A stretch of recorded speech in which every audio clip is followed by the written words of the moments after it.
Hey, welcome to another episode of Your Faith and Health Community. I'm your host, Pastor Jackie Jackson. And as always, on behalf of myself and our producer, Anita Alexander, we want to thank you very much for taking out time from your busy day to spend with us. Hopefully, prayerfully, we'll share some information with you that will improve your quality of life. Today is a bit different, so I'm not going to talk about health care. We're going to talk today about gun violence. Mainly about those our family members, our loved ones in the community that are losing their life. Let me change that, not losing our life. That makes it sound so a little bit nicer, who are being killed by gun violence. I want to say something just real quick. In the state of Ohio, I'm just going to use Ohio. I got to fix my mask here, where I called health. So part of our show is health, so I got to make sure I have this right. In the state of Ohio, black people are 13 more times likely to lose their life or to be killed by gun violence than their white counterparts. Our children are 5 times more likely, black children are 5 times more likely to be killed by gun violence than their white peers. So we have an issue with gun violence. Now I know that there's the big thing right now, because we're in that movement and we need to be, where we're talking about police brutality and white police officers, mainly racist white police officers. I'm going to say it. I mean, do I see that card? No, but just based on the information that are killing black folks. But you know, we got a bigger issue. I'm going to say this, and I know we don't like it sometimes because we want to focus on the white police officer killing the black man or woman. But I'm going to say this. We got an issue in the black community where black men are killing our black men, women, and children. And here's what's bad about it. We're giving them a pass. We'll go march on City Hall and tear up a city if a white police officer kills a black man. But when a black man kills a black man, we act like we didn't see nothing, we don't know nothing, we didn't hear nothing, and we could have been standing right beside him. You're giving him a pass, and every time we give a black man a pass to kill another black man, woman, or child in the community, all we're doing is we're empowering the shooter to feel like nobody's going to turn me in. I had to get that out because that's an issue that we're facing, and unfortunately to me, this is just my opinion, we don't talk about that enough. We're talking about everything else. We've got black men in our communities who have been killed by black men, and it may be you who are not saying something. If it's not you, eat the meat and spit out the bone. If it is you, get on the phone and call Crime Stoppers, call the police, call your mom and them, whoever you need to call to make sure that some justice is received for families. You've heard me talk before. You know, I'm a survivor of gun violence. I've had 8 family members killed in this city in the last 6 years. I'm a survivor of gun violence myself, shot. My son is a survivor of gun violence. He survived, to God be the glory. Still shot in the back with a shotgun. People trying to rob him in the community. Not some white person, not some Ku Klux Klan. So I just had to get that off my chest. If I sound a little bit upset, it's because I'm pissed off. So I'm just going to say it. You should be pissed off. You should be mad. Since I'm a preacher, I'm going to go with pissed off. I got some other stuff floating in my head. But I'm just going to stick with that. I know y'all super saved. I'm just a real person. All right? So let me calm down a little bit. We're here today to talk about a particular individual who was killed by gun violence. You may remember the name, Reco Gunnels. In August, I think it was August 24th of 2017, this man was killed by gun violence at Tony. I'm going to ramp it up a little bit. If you know who did it, because the shooter or shooters have not been arrested yet, if you know who did it, give this family some peace. Give this family some justice. Pick up the phone. You got to let everybody know who you are. Let somebody know who did it. In any other homicides or shootings, I don't care if they do look like you. They're killing people who look like you, so guess what? And then I'm going to be done. You might want to turn them in, because if they kill somebody else, they might kill you. They might kill you. And don't wait until it's at your front door to start going, somebody say something. You say something now. Let me stop. This could go on forever. Listen, we're here today at the home of David and Kelly, and I hope I say their name right, Bayline. Ley lines. I did something right today. and they opened up their home, and this is the family of Reco Gunnels. So I mentioned David and Kelly, but now I want to mention his sister, Crystal Blair, and then his twin brother, Ramon Gunnels. So we're here with the family of Reco Gunnels, and we're here to talk about his life, to celebrate his life, to talk about his life, and to talk about the blood drive that's coming up. And in this blood drive, I want to talk about that, but also I hope that you talk about the work that he did before somebody killed this man, the work he was doing for survivors of gun violence on his own that he thought was important. So I'm going to start with you, Kelly. Thank you again for you and your husband for opening up your home, letting us come in. If anybody's concerned, yeah, you can see we're social distancing as family. I'm over here. We got our mask. We got it all covered. So why don't you tell us about your brother? Reco Gunnels, Sr. He's got 2 children. Reco was, I used to call him the big little brother, because though he was my younger brother, he and Ramon were Crystal and our younger brother, he acted like he was the oldest. So he would take control. He was the type that showed up, he was the peace in the storm. And Reco did a lot in the community for those who were being murdered. He was having cookouts. This is our second year doing a blood drive. Blood drive was put together because during making doing the bike ride for peace, that we put together in Avondale, which is the last one we did before COVID-19. We couldn't do it this year because of COVID-19. But during that time, Lord had put on my heart to do a blood drive in memory of Reco. I'm a blood donor and have been one since my early 20s. And it was something that was close to my heart. I reached out to them. We got the signatures we needed to do that at the bike ride for peace. Pushed, my brother and sister here, my husband down there, David, just really pushed people and asked people to participate. They did. And this is our second blood drive. We've got 33 people that have signed up so far to donate. Our goal was 31. So far, pray everybody shows up. It will be a success. I work at UC Hospital, and all of that will come back to UC. All the gun violence that take place in this city, if it is a trauma, because we're #1 trauma hospital, it comes back to us. So people have got to show up. We have to figure out how to put a stop to this in our communities. It won't take up a lot of time because I have my brother and my sister here, my husband, and I want them to be, if they want to speak, to be able to say what Reco meant to them, what this journey has meant to them. It has been very difficult. We have good and bad days. We're learning how to live again. Crystal just got married. And we're learning how to live. It's very difficult to live without that person that you're used to being present, though you still feel them. And so we are pushing forward. We're not giving up. So it's fair to say that the killers who killed your brother took more than just your brother. I'm saying in terms of biological family. Yes. The work that he was doing in the community. You're saying even helping people with funerals. And I know from the work I do around gun violence and as being a pastor, a lot of times when death comes, it's not something that people are always prepared for, and I'm talking about financially.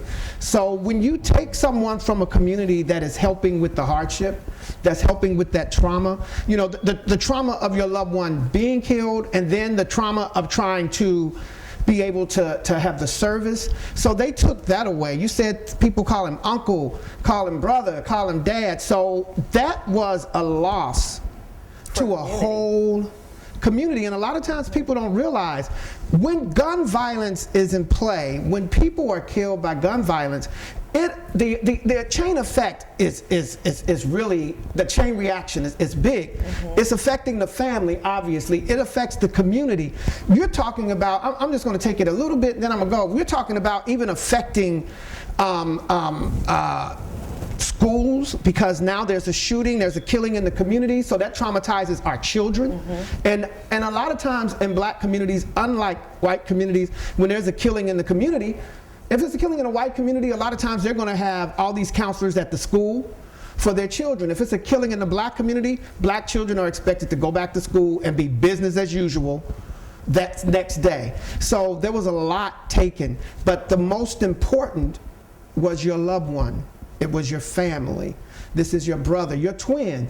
So Ramon, this is still your twin brother who was killed by gun violence. Mm-hmm. How do you feel about that? I get very, very, very mad, and it's very hard to deal with. My brother was a very charismatic person. He was very respected. He was a respected person. A lot of people that hangs out in Avondale, they don't respect too many people. But he had a respect that he never forced anybody to respect him. They respect him out of love. He had a lot of people I'm not related to. There's half of them come up to me, I don't even know. But that is affected some type of way by what happened to him.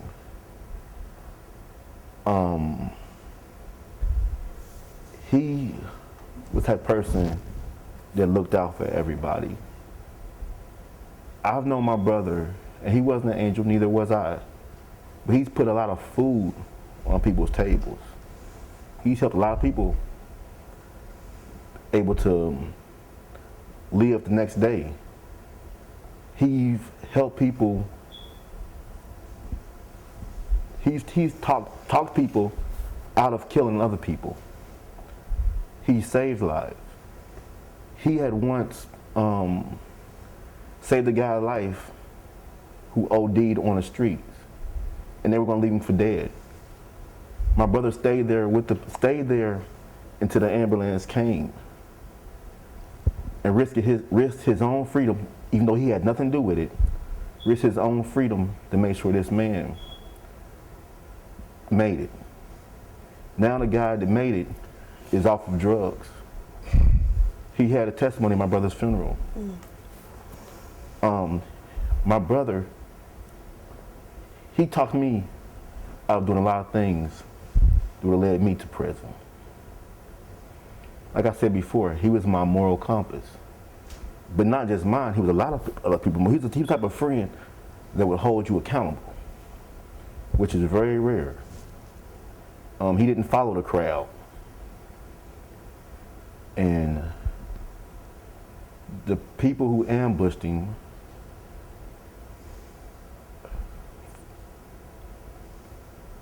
I felt was very cowardly. My brother hated guns. I've never owned my brother to pick up a gun. My brother stood 6'3", about 260, 70 some pounds, but would not hurt anybody. He's more than capable of doing it. But he would let you think that you were tougher than him, and he'll back down and let you still have your dignity and your manhood and save face. He didn't care what people thought. And for somebody to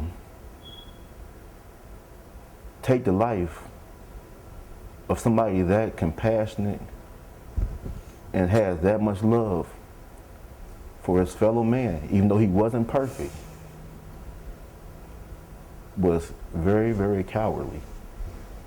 And you did, not only, you hurted the community, because he was the type of person that loved the black community. He loved his fellow man. And I think that you may feel that you've gotten away with it, but everything God sees, and he knows all. And you might not get judged in this lifetime, but you will be judged. And I realized that I had to set aside the vengeance that I wanted, and the bad things I want to happen to this person and their family, and turn it over to God. And I pray for that God have some type of mercy on your soul when judgment does come. My brother loved his kids. Hell, he loves my kids like they was his kids. My kids were like, he was like a second father to my kids. When I was weak and I was in the streets, he was strong for my kids. He helped me be a better man. You know, we taught each other, because our father wasn't there in the picture like a lot of other fathers, so we taught each other how to be men. You know, we held each other accountable. And I'm asking the black community, the ghetto, that's where this happened at. The people who says that Black Lives Matter, you know, who's making everyone a hashtag. Let's stop making people hashtags and let's start living the fact that Black Lives Matter, but let's start policing ourselves. Let's start holding ourselves accountable. You know, let's stop taking kids, women, black men, people that look like us. Stop taking their lives. You know, they took so many kids' lives, they don't know if this child had a cure for AIDS, cure for cancer. They're stopping they're stopping greatness. And we'll never know, because the way I see it, that right now we're our own worst enemy. More people are killed by gun violence than the police can ever do. But Black Lives Matter. Show me that Black Lives Matter. Quit playing the game. You know, like I say, and snitching, and hold somebody accountable is not snitching. What about when that killer knocks at your door and it's your turn? Because everybody that's in the streets, you got to pay your dues. Either you're going to get locked up or you're going to get shot, or something's going to happen where you're going to have to pay your dues. And I pray that it's not somebody coming to take your life. But if we're not holding anybody accountable, and we're keeping our mouths shut, and we're saying stop snitching, you telling me stop snitching, you're saying, okay, you're giving me permission to kill you. Permission to kill your mother. Permission to kill your kids. Permission to stop your seed from ever growing. That's not black love. That's genocide. And right now, we are our own worst enemies. And I agree with that. And I want to just say this too, because I'm glad you mentioned, Ramon, I'm glad you mentioned the snitching part. First of all, let's just, if you just want to deal with that, if you call yourself snitching, the only way you're snitching is that you are part of the crime. Right. See, I can't snitch if I see you murder a person across the street, unless I was a part of the setup to murder that person. And here's the other thing.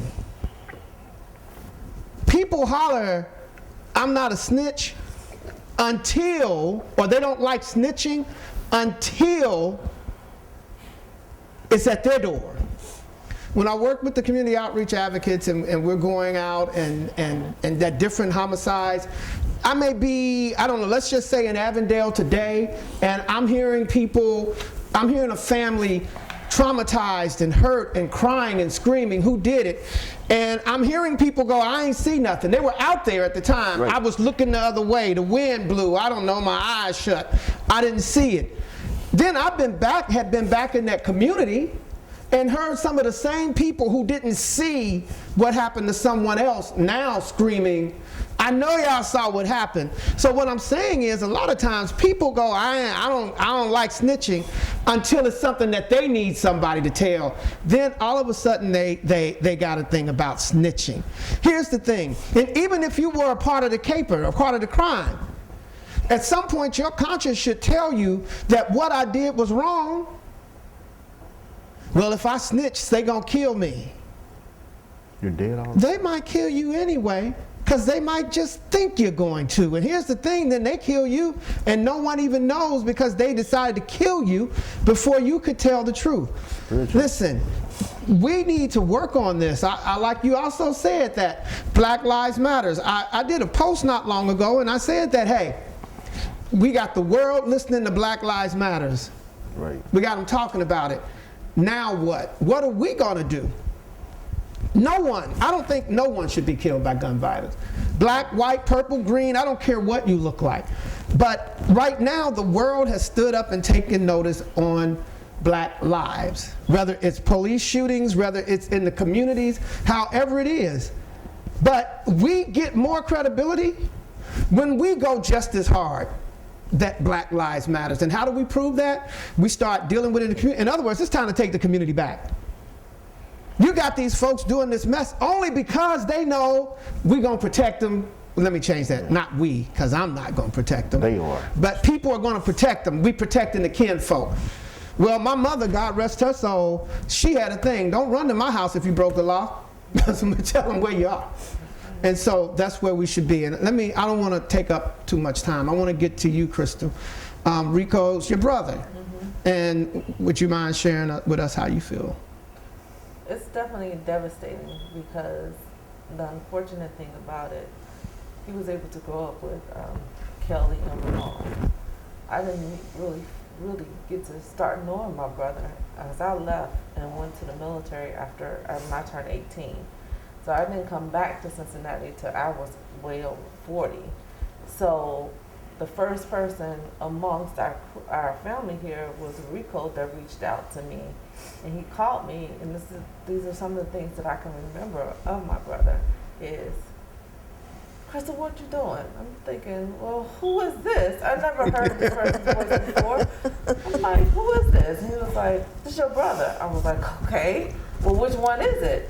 And he was like, this is Reco. I'm on my way over there. Where you at? I'm like, it's midnight. What do you mean? You don't even know where I am. I'm like, okay, this is my address. So he came over, we laughed, we talked, and then he took me over to see our sister. And I was like, come on. I said, Reco, it's midnight. Ain't nobody is gonna open up that door for you to come see them at midnight. I said, I just came to town, so of course I'm gonna open up the door for you. We went over, our sister and opened the door, of course, but it's midnight.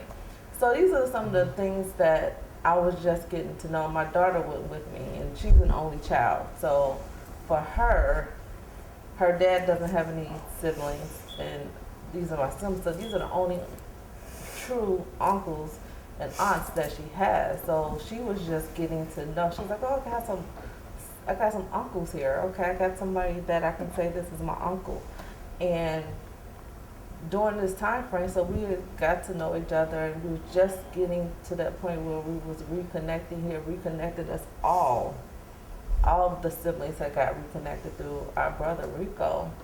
And it just so happened that, unfortunately, he got murdered 3 days before my daughter's birthday. So every time around August, when it comes to her birthday, this is what she thinks about. My uncle's no longer here. We were just getting to know him. I really miss my uncle. And so during this time frame, August is a hard month for us. It's a happy month, but it's also a hard month for us because it's triggers that come up that, okay. She's like, I can't really enjoy my birthday because he's not here. She thinks about that. So it's hurtful, like I said, because it's been a time, I haven't been around. I didn't ever get a chance to grow up with him. Whether that's easy or whether that's hard, I just didn't get a chance to grow up with my brother. Unfortunately or fortunately, I'm the oldest, so when they were children or babies or younger, I left. When did what I needed to do, came back, and I'm grateful he was the one who brought us together. Unfortunate or unfortunate, it was during his passing is that we all became close. We became a family. We took each other in, and we've been there to support one another. And during the summer, I didn't know our brother was an organ donor. And giving back, he gave back his organs. So even in his death, he was still giving. He was a giving person. And for someone to take that away, now mind you, in his death, he's been able to help other people, but still doesn't fill that void that we have as a family. Absolutely. Thank you. I want to say thank you for your service as well. What branch? Air Force. You had the right letter. You started off with the right letter, but then you just went all off the board. But you started out with the right letter. But really, I want to thank you for sharing that information. And I think a lot of times what people don't realize is even sharing your story, how traumatic it is, because you're reliving August 17th. Not August 24th. You're reliving August 24th of 2017 every time you share your story. Mm-hmm. So I really appreciate, one, you sharing your story and pouring your heart out. I love the compassion. I love just hearing about Reco, and I think for people listening too, getting a chance to hear more about Reco, hear the work that he does in the community. Because when the news story comes on, it's a blip, right? Even if they spend a few extra minutes, it's a blip. You never really get to hear or understand who the person it is. And I'm just going to be honest, and especially if it's a black person that was killed. When it's a black person, you're right. The news will look for the worst person. You know who the family is, so you could say, can you give me a photo? But the news will go to the mug shot to show the mug, if there's a mug shot, to show the mug shot. And even within that, you never get to hear, very rarely is there a follow-up report where you get to actually hear about the person who was killed. No. And I think that if there was more time taken out, you would find that, just like you said, this person would do cookouts for birthdays or for family members or families who have lost other ones who were killed by gun violence. You'd hear about helping to pay for funerals or helping to bridge the families and the community. A young man off of drugs because your brother decided, I'm going to stand here. Because a lot of times people will walk by shaking their head, this is a shame, and they're gone. But because your brother said, I'm going to stay here and I'm going to stay with you until you get help. So all of these different things, sharing that, expressing it, and trying to get people, listen, gun violence, this is not a movie. When people get killed by gun violence, they don't get up after the cameras stop and go back home. And it's destroying our country. It's destroying our community. And you know, it's on every one of us to do something. It is our responsibility to do something. So now and thank you again for sharing your personal story and feeling where Reco is concerned. Now we're getting to this blood drive, which is next week. Yes. Can I say something? You can say whatever you want to say. Every time we get together and have an event, especially something big like Crystal's wedding that was in September, Reco Ramon walked me down the aisle and gave me away. Reco was the first one to come in and walk me down the aisle and give me away and take me to my brother Ramon, and they walked me down. When Crystal got married, it was just Ramon. So he's missing. So though we're trying to figure out how to do life and God has blessed us all to be together, he's still missing. He's missing from our lives, he's missing from his children, his grandson's life. He has a grandson he never will meet. And what we do when we get into the community is not because we're doing it because we want to be seen, not because it's what Reco did. That's part of it. The other part is it's in us to do it because that's what our parents put in us to do. They were servants, we're servants. So this comes easy to us, but like our brother made a comment, Ramon, he now realizes why we do what we do in the community. COVID has shown us that. And so we can touch other people and make a difference. So we can change somebody's life. And a lot of people, they still remember Reco. They still remember Reco. They will come back just to get a flyer. They'll never forget Reco. And they'll come back just to get a flyer. Can I just have something? They just want the picture. What Reco wanted. So Reco made an impact, which is a blessing to be included and not excluded. We want Reco to be remembered and not remembered. We want justice for him. And there was people that was there when he was murdered. None of them have said a word. Nobody. So there were people present when this happened. You got to speak up. You got to have a voice. God gave you the right to have a voice. You have to have a voice. Here we sit 3 years later, still talking about and remembering Reco brings us to tears. Because he meant something to us. And nothing, even getting justice, is not going to replace, it's like losing an arm. It's not going to replace that. So we come together for the blood drive because it keeps us sane. Through all of this, it gives us a voice. Helps us to remember Reco, and we get to bless other people and give back. So it's trifold. It's a blessing. Yes. And this is why we do what we do. It comes natural to us to do it. And God blesses us with things, thoughts, ways to give back. It is all God, every day, every day. You know, and it allows us to be connected and be connected to each other and Reco and the community, especially in these times. But we're thankful that you came here to do the interview, you and Sister Anita. And so thankful. I'm thankful to my husband who's sitting down here. He didn't want to say anything, but he's here. And David is very much a part of Reco's experience. Remember when he first met my husband, he was like, you sit right here next to me. We went to dinner. It was my birthday. Everybody had a place. Reco automatically took the place of the head of the table. Did he not, Ramon?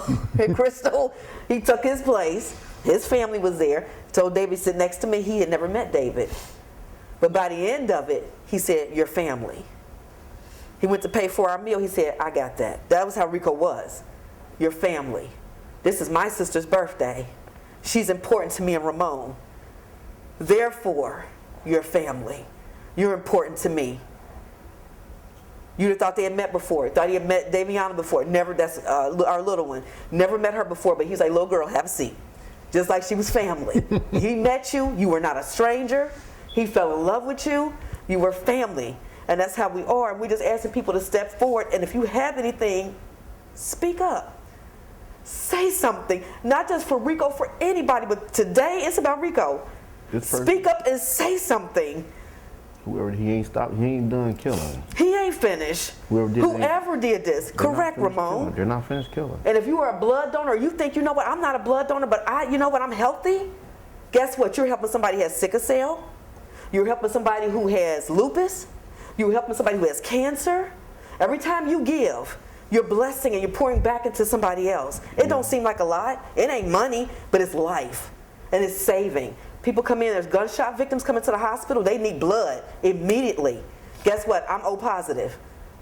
They can have my blood. I'm a universal blood donor. So it's Sister Anita that's here taping with us. What I'm saying is you got to give. It's a free gift that God gives you, which is flowing through your body. You get an opportunity to give, and it's a perfect way to remember Reco and to have peace in the community. So that's pretty much all I have to say. I don't know if anybody else has anything to say. Well, I want to make sure I do this, and you did it for me, so thank you. But no, you did. No, don't be sorry. I'm glad you did. But I still want to David, to again thank you for letting us in you all's home, and to be this strong black man that's standing behind your wife, and not just your wife, because it's easy to stand behind your wife, but you're standing behind your family as well, and being a support. And I think it's real important that, the Bible says give honor where honor is due. So from one black man to another, I want to say that I have much respect and really appreciate it. I remember when I met you, when you came down, when we were doing the collection for the gun violence memorial, and you came down with your wife. That to me is so important, because what I see a lot of times is I see the women that are stepping up, and we don't step up or we don't be support. So I appreciate that. I'm not going to keep the spotlight on you, but I want to thank you. And the blood drive. Listen, when Jesus died on Calvary, it was the blood. We sing about it. The blood that flows from what? Day to day, it will never lose its power. Now, obviously, the blood that you can give at this blood drive is not going to be the blood of salvation, but it can be the blood of life.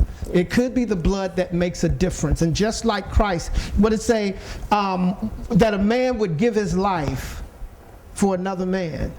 And so you're not giving your life when you give the blood, but you're giving the blood that could be responsible for giving life.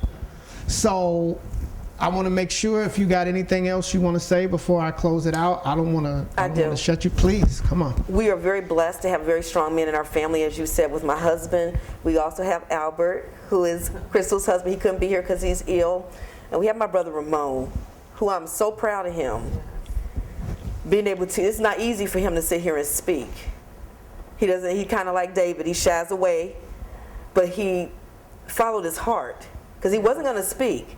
I remember him saying. And he followed his heart and he spoke from his heart and his love.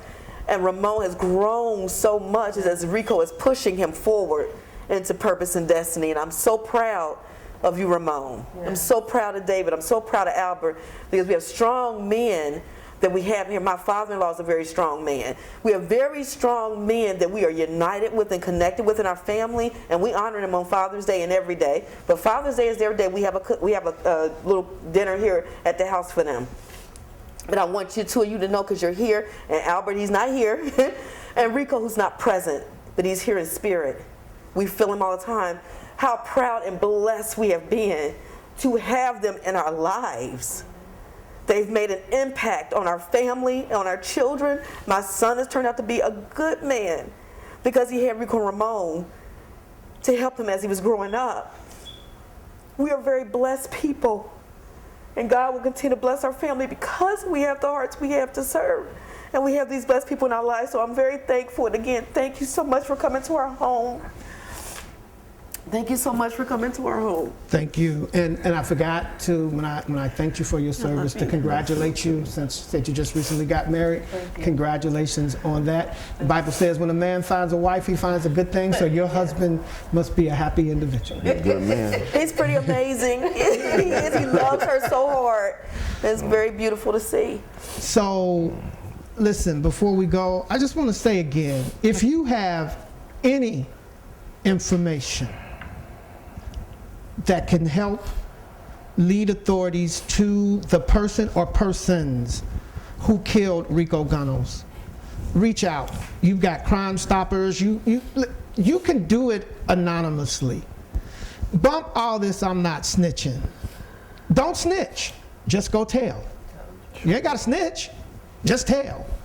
So that way, God forbid if it ever crosses your door, you've already paid into that type of love where somebody will pay it back. You know you ain't saying that. So you may have been wondering, Pastor Jackson, why did you sound so loud and forceful? And because this isn't about, we're not trying to do a little cute show. This is a family who lost their loved one and 3 years later is still grieving. And there are families like mine who have lost loved ones who have been killed by gun violence. And so I'm fired up. You get fired up too, and we're going to do something about it. All right, do that. And until the next time we see you, stay faithful, stay healthy.